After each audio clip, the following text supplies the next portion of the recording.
Bonjour à tous, c'est Nat, bienvenue sur Angel Taena. Je suis ravie de vous retrouver aujourd'hui pour vous représenter un jeu dont j'avais fait l'unboxing vidéo. Il s'agit du Waldenon Animal Spirit.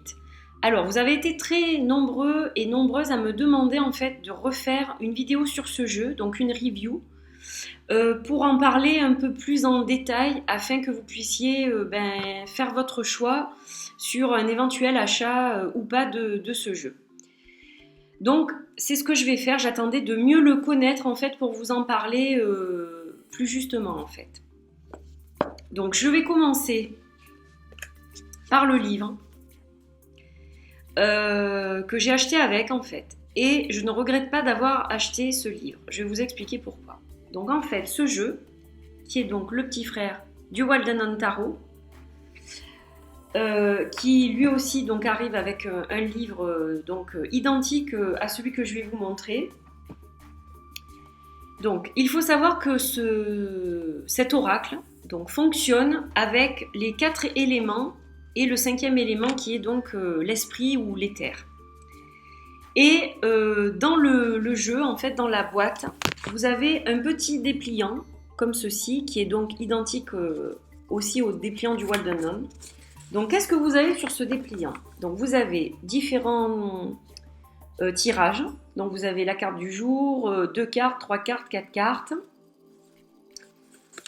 Vous avez à l'intérieur, donc on a tous une illustration qui peut changer. Donc moi j'ai reçu l'abeille, que j'adore d'ailleurs. C'est une de mes cartes préférées dans le jeu. Donc très contente d'avoir reçu l'abeille. Et vous avez donc de l'autre côté vos 5 éléments. Donc c'est très très bien. Vous avez chaque représentation des cartes en petit. Donc vous avez le nom de la suite ou donc de l'élément. Vous avez en fait, donc on vous dit par exemple pour la Terre, ce sont les créatures des champs et des forêts. Vous avez un petit paragraphe où on vous explique un peu qui sont ces créatures. Et vous avez ensuite le nom de la carte en gras avec des mots-clés. Donc c'est très bien. Et vous avez des mots-clés pour chaque carte. Et voilà, à vous de vous débrouiller avec ça. Donc, bon, c'est très bien en fait si vous voulez pour une utilisation, je vais dire, basique du jeu. Parce que si vous creusez ce petit dépliant, je pense qu'il ne suffit pas en fait. Je vais vous dire pourquoi. Donc, autant le Waldenon Tarot, bon, si vous vouliez, comme moi je le souhaitais, avoir l'interprétation de l'auteur, il était intéressant pour ça. Mais bon, ça reste quand même un tarot, donc avec votre intuition et un livre sur le tarot, il peut très bien se passer du livre.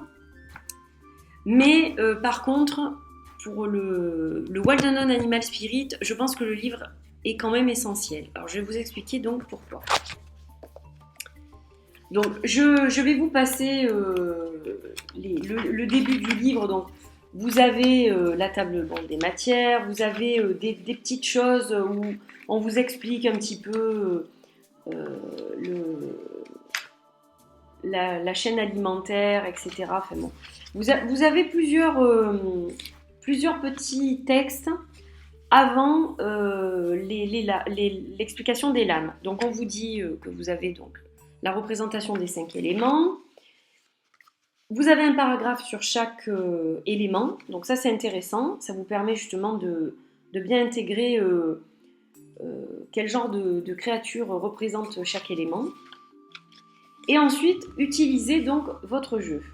Donc, qui est mon spirit animal, comment comment poser les questions, quand de poser ces questions-là, vous occupez et prendre soin de votre jeu, comment mélanger, couper, etc. Vous avez les tirages. Donc vous en avez davantage que sur le petit dépliant. Donc je vais vous montrer, voilà par exemple. Là vous avez donc en plus le tirage de l'année. Donc il peut se faire de 2 façons. Et puis voilà, c'est tout pour les tirages. Donc vous avez encore d'autres explications que je vais passer pour arriver en fait à ce qui va être vraiment intéressant pour vous. Alors, par exemple, pour la carte de l'ours. Après, je vous montrerai les cartes. Donc, pour la carte de l'ours, vous avez donc le signe de la Terre, le symbole de la Terre. Vous avez des mots-clés. Vous avez une petite explication sur cette créature. Et vous avez, et c'est ça qui est intéressant, une histoire de balance, une histoire d'équilibre. C'est-à-dire que quand l'ours est en balance chez vous, ça va être, vous allez être fort, vous allez évoluer. Quand il n'est pas du tout en équilibre, vous allez être fragile, vous allez sentir que tout est lourd sur vos épaules. Et on vous donne l'astuce comment ramener l'ours en équilibre en vous. Donc là, on vous dit, il faut bouger, il faut faire de l'exercice, du sport. Donc c'est ça que je trouve intéressant, c'est-à-dire que là, le jeu prend une toute autre utilisation, une utilité qu'avec ce simple petit dépliant. Voilà, donc il est intéressant pour les méditations, il est intéressant quand on se sent pas bien, vous tirez une carte, vous voyez l'animal que vous avez tiré, si vous allez le sentir, de toute façon vous sentez que vous n'êtes pas bien. Donc vous allez voir comment ramener l'équilibre. Et ça, c'est intéressant. Première chose.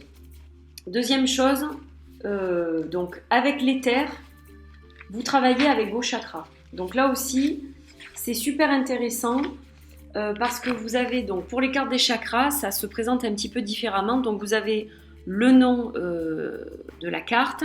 Donc ce petit symbole rond va représenter les chakras. Vous avez des mots-clés et là on vous parle donc de cette carte, donc de l'animal qui est représenté et donc du chakra. On vous parle, vous avez un petit paragraphe sur le chakra en question.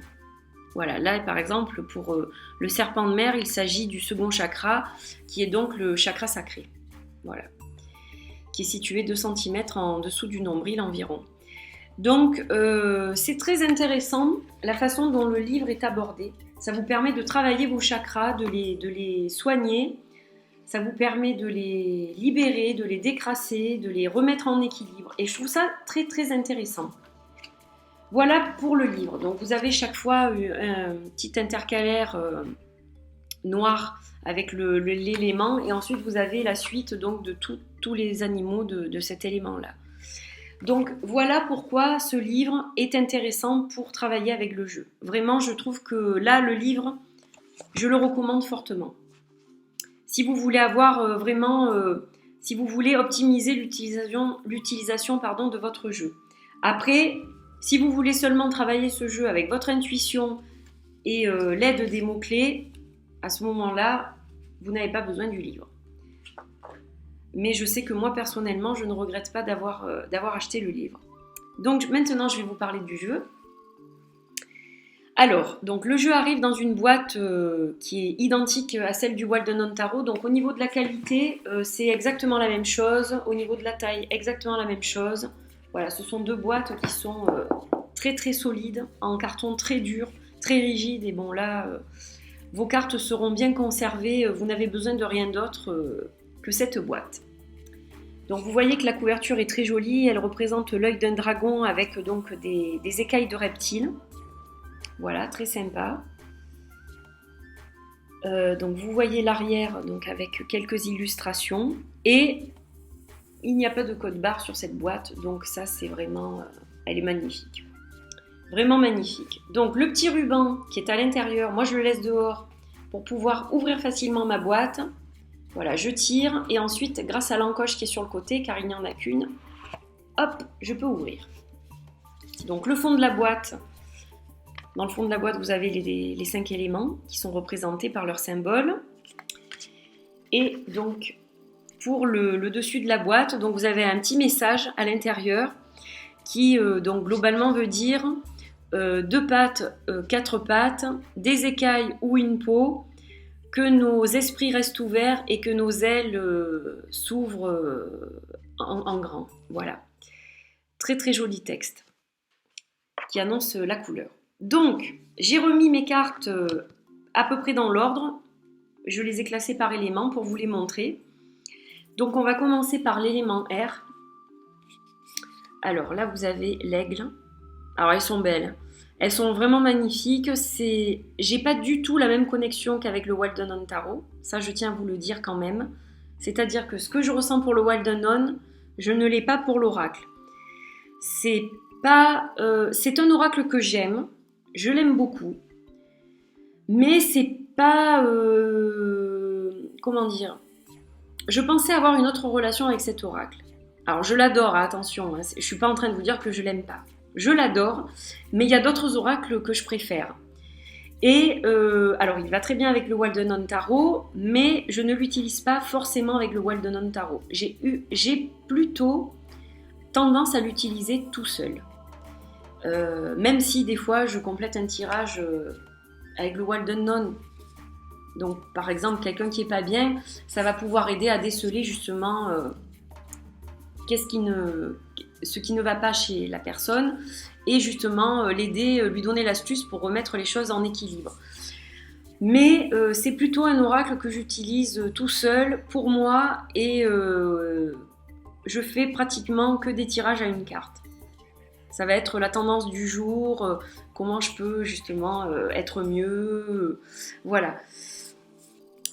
J'ai pas l'utilisation que je pensais avoir. C'est pour ça que je vous précise l'utilisation pour vraiment retrouver l'équilibre, travailler avec vos chakras. Il a vraiment cette utilisation-là, je trouve, en profondeur. Alors, donc on va continuer. Le papillon. Donc les cartes sont très belles. Les cartes sont très belles, j'adore les illustrations. Il est beaucoup plus coloré que le Wild Unknown. Donc ça, j'apprécie aussi, car c'est un oracle. La luciole, le faucon. Alors elles sont très très jolies. Il y a un juste équilibre du noir, blanc et des couleurs. Et c'est vrai que c'est quand même un très très bel oracle. Après je vous dis, vous pouvez tout à fait vous en servir comme un oracle normal. En connaissant la symbolique des animaux, vous pouvez très bien avoir une utilisation plus simple de ce jeu. Voilà, vous n'êtes pas obligé de vous conformer à l'utilisation que Kim Krans a voulu en faire. Vous pouvez très bien l'utiliser différemment, quoi, ça c'est sûr. C'est en tout cas un très bel oracle et je ne regrette pas du tout qu'il soit dans ma collection. Le corbeau, j'adore. Très très belle carte. Celle-là aussi est très belle. Elle m'a inspirée d'ailleurs pour une illustration que je viens de réaliser. Voilà, elle m'a inspirée fortement cette carte. Alors, pour l'élément terre, j'y arrive. Donc là, vous avez la biche. Donc elles sont, vous voyez, très belles, toujours de très très jolies couleurs. Il y a de très très belles couleurs vraiment. Elles sont vibrantes les couleurs. Et justement, l'illustration, le dessin de l'animal en noir et blanc ressort beaucoup, je trouve. Et il est très réussi. Hein. Vraiment très réussi. Donc je vais toutes vous les montrer. Si vous ne voulez pas toutes les voir, si vous n'avez pas encore le jeu, que vous comptez l'acheter, que vous voulez avoir de la surprise, à ce moment-là, ne regardez pas toute la vidéo. Parce qu'il y a beaucoup de gens qui m'ont demandé de montrer toutes les cartes. Donc c'est ce que je fais pour que justement vous puissiez vous faire une idée vraiment précise de ce jeu. Celle-là, elle est très belle. Le ver de terre. Là, vous avez l'araignée. J'adore cette carte aussi. Magnifique. Alors, ensuite, on va passer à l'élément eau. Donc là aussi, vous allez voir une belle suite. Hein, avec la tortue, la grenouille, le requin. Il est beau ce requin, on dirait qu'il va sortir de la carte. L'huître. Vous voyez que elles sont vraiment dans le même esprit. Au niveau des illustrations, c'est vrai que ça rappelle quand même beaucoup le Wild Unknown, hein, c'est dans le même style, hein, de toute façon, on reconnaît bien le style de l'auteur, ça c'est sûr. Mais je vous dis, il est complètement différent. Je pensais pas qu'il le soit autant. C'est vraiment deux jeux à part entière et qui n'ont pas tout à fait, enfin pas du tout même, le même caractère en fait. Mais c'est quand même un jeu que j'ai plaisir à utiliser. Hein. Je l'utilise. Alors ces derniers temps, c'est vrai que je l'ai utilisé peut-être un peu plus souvent. Je le travaille quand même assez régulièrement. Mais après, j'en fais une utilisation, comme je vous l'ai dit, assez particulière. Donc là, l'élément feu, avec le lion, mon signe. Très très belle carte. Le scorpion.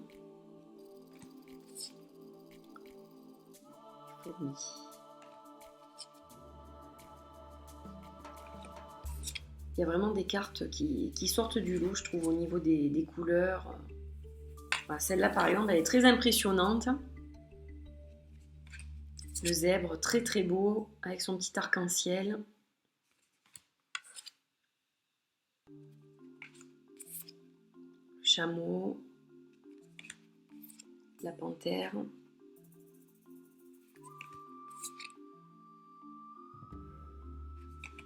Les félins sont très beaux.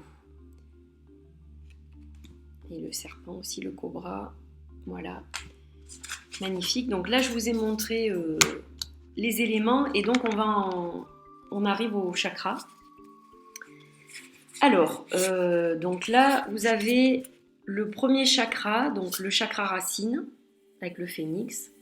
Donc là, on retrouve les couleurs du chakra racine, qui sont donc les couleurs un peu noires, marron, rouge, voilà, et donc qui va représenter l'ancrage. Là, vous avez le chakra sacré, donc le second chakra. Alors c'est vrai que là, la couleur, elle est trompeuse, parce que la couleur du chakra sacré, c'est le orange. Mais comme il s'agit quand même d'un chakra émotionnel, c'est vrai que l'eau va représenter l'émotion, donc bon, c'est quand même, on s'y retrouve. En l'étudiant un peu, on s'y retrouve. Pour le plexus solaire, le troisième chakra, vous avez le dragon. Donc dragon, c'est le feu, plexus solaire, c'est le feu aussi. Donc là, ça se rejoint assez facilement. Alors là, c'est pareil, la couleur est trompeuse, le chakra du cœur. Donc c'est une couleur or qui n'est pas donc la couleur du chakra du cœur. Mais bon, il faut lire le livre pour mieux comprendre ce qu'elle a voulu rendre sur les images justement. Alors chakra de la gorge, c'est pareil, c'est l'œuf noir, donc c'est pas très facile à reconnaître à ce niveau-là. C'est le chakra de la communication, donc chakra de la gorge. Alors bon, là c'est un peu plus visible, le chakra du troisième œil avec la licorne.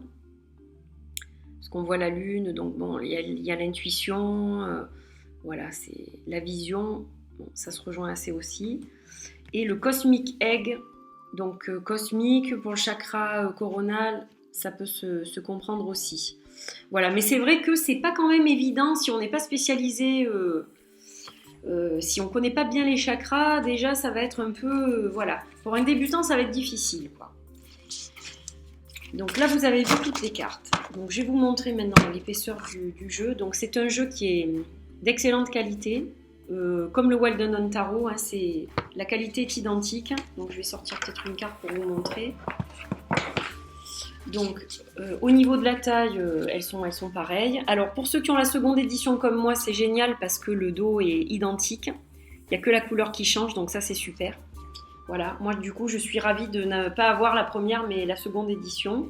Donc au niveau de la qualité, vous voyez que le Wild Unknown et l'Oracle sont vraiment identiques à 200%. La qualité, elle est excellente. C'est un rendu mat, comme le Wild Unknown Tarot. Le toucher, c'est juste super agréable. Ces deux jeux-là sont parmi mes préférés au niveau de la qualité. Voilà, ils sont au top. Franchement, là, je dis bravo pour la qualité, parce que c'est pas toujours qu'on a une qualité aussi bonne sur des tarots et des oracles. Donc là, vous ne serez pas déçus au niveau de la qualité. Voilà, donc le packaging est parfait, il n'y a rien à dire. C'est vraiment super à tous les niveaux. Voilà, après je vous ai dit un petit peu comment fonctionnait le jeu, donc j'espère que ça va vous aider pour l'achat ou pas du coup de ce jeu. Vous avez vu toutes les cartes. Voilà, je vous ai un petit peu parlé du livre.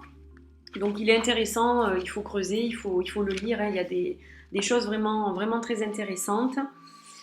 Voilà, vraiment superbe. Vraiment superbe. Donc j'espère que cette vidéo vous a plu, que vous avez pu trouver les éléments qui vous manquaient par rapport à ce jeu. Et je vous dis à très bientôt pour une nouvelle vidéo. Bisous, bye.